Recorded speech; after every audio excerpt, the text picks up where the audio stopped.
Look, it was bound to happen. I knew one day I was going to be outed as an i.c.p. fan, so let's just rip off the Band-Aid, okay? They got some halfway decent songs that I related to at a certain point in my life. Not only that, but the Insane Clown Posse has stood the test of time and is even resonating with the next generation of music consumers. Gen Z chicks on TikTok are really down with the clown. Are really down with the clown. Edgy little mall goths are really holding them down. Kinda hot now.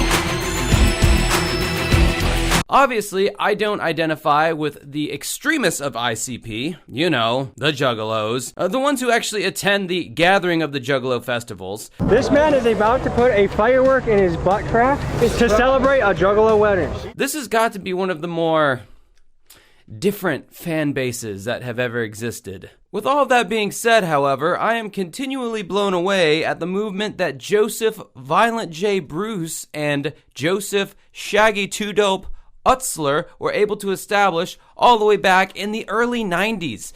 This singular rap duo, who has been seen as a meme to the casual social media user, fucking magnets, how do they work? Were able to garner such a cult-like following that they've spawned many other artists to pick up the mic and follow their horrorcore rap formula.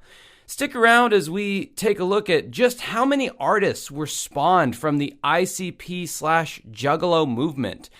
This is Dancing with Ghosts. Whoop whoop, I guess.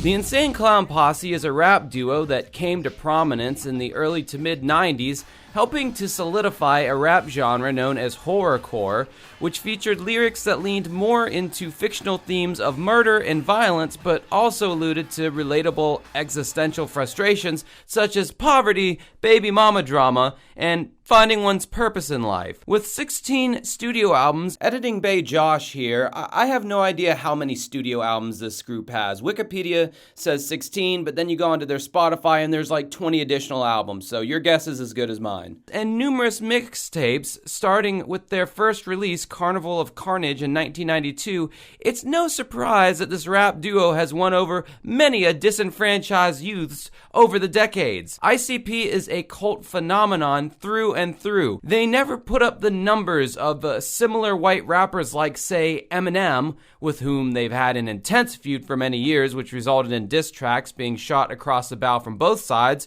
No, i.c.p. are a group who have grown from grassroots support throughout their entire career. Donning black and white clown-style face paint, i.c.p. were never set up to be taken seriously as a force to be reckoned with in the world of hip-hop. Another Detroit artist I gotta ask if they're on your radar.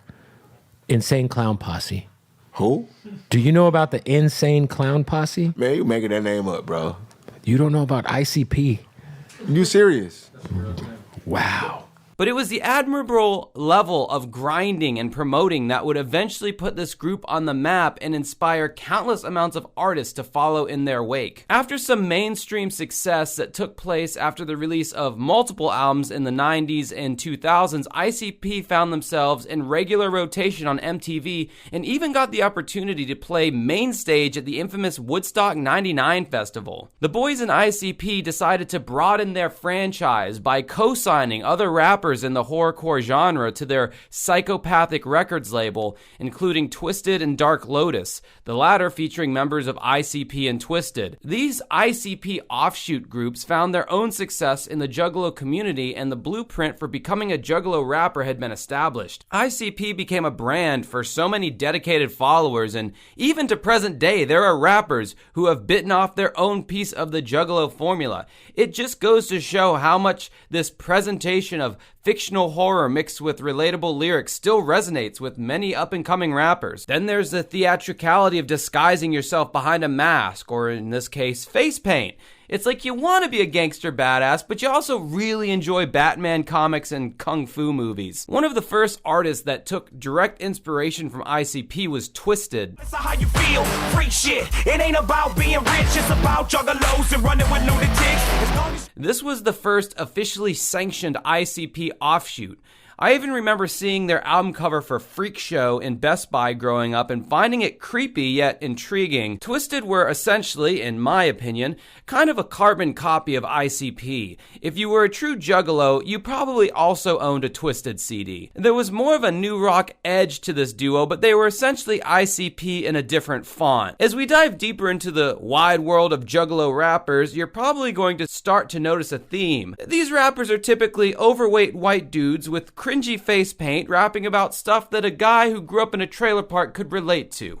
No offense, I also grew up in a trailer park, and I turned out awesome. Plus, I own a good amount of i.c.p. records, as you can see. I can just feel my channel bleeding subscribers as we speak. For the most part, these Juggalo rappers' music videos, which is kind of the first visual presentation you get, were very low in production value, especially compared to i.c.p.'s salad days of MTV-sized video budgets. At their core, though, i.c.p. has been a very do-it-yourself group, so it stands to reason their Juggalo rapper counterparts would do the same with their music videos and their presentation. The first one that I'm going to mention outside of the nucleus of Twisted and Dark Lotus would be Blaze Ya Dead Homie. Blaze, and I'm back with the hot shit for your ear holes or the shit that is not it. He was a part of the original i.c.p. family, but failed to find an audience outside of the gathering of the Juggalos. Blaze has a horrorcore rap style that is very similar to i.c.p., a fact which surprises no one, and I think another fact which kept him from really finding his own audience.